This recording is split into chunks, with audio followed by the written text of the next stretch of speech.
Hello, bird friends. It's John here. It's time for episode 2 of Avian First Aid. In this segment, Dr. Gordy's going to cover being prepared for when your bird does have an accident. The topics will include how important it is that your bird accept handling, tips about your emergency phone numbers and first aid kit, getting help from someone as an assistant, and finally, your veterinary relationship. Enjoy.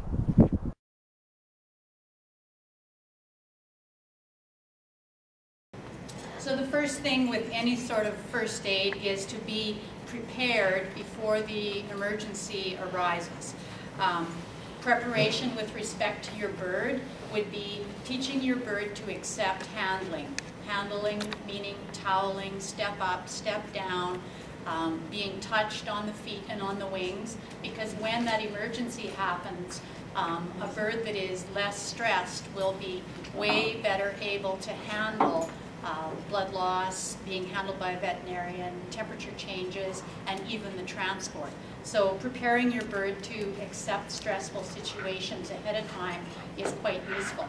You could even go so far as teaching your bird to drink fruit juices out of a syringe, because then if you need to medicate them, they're already used to it and they're primed to like it. There's many medications you could mix with the fruit juice, and then it's very simple.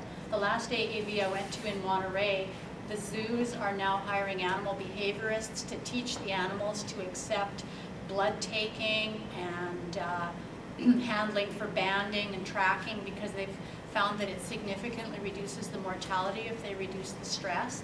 And I think this is an area that's going to receive a lot of attention in the next while. There was a presenter that day who had taught some macaws who were in a wildlife refuge in Mexico, and they were taking blood every week for a study, and these were not hand-tamed birds. And she showed a series of videos. She taught them to lay on their back for, there's a certain kind of nut that I can't remember what type they just loved. At the end, they would put their wing out, and the veterinarian could take blood, and she would be giving them a nut, and there was no restraint. They weren't being held, they were laying on that table. That was incredible to me that that's possible, and I think we need to adjust our thinking a little bit, and we can improve what we do a lot more in those ways. The next preparation you should have your phone numbers of your veterinarian, the emergency veterinarian, and an assistant who can help you. Because usually if you're in a crisis situation, you may need someone to drive if you're going to the veterinarian, or help you hold if you're doing bandaging or administering medication. So it's nice to have someone, and it may not be your spouse, because that might result in fighting. It may be someone else who is comfortable handling birds and that you would trust, and maybe even more than one person, because you don't know when these situations will arise, so it would have to be someone available on a short notice. The next thing is, it's nice to have a relationship with your veterinarian prior to the emergency happening.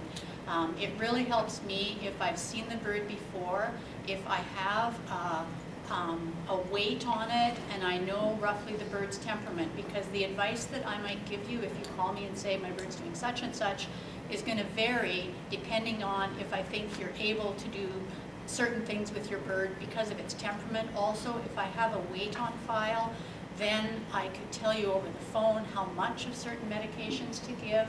It's very difficult for me to assess weights. Cockatiels can vary from 75 grams to 125, as well as other species. So just because you know what species your bird is, doesn't mean that I can accurately give you any estimation of what to do at home, or it's less accurate. If I have the weight on file, I know what the bird's previous problems are, if any.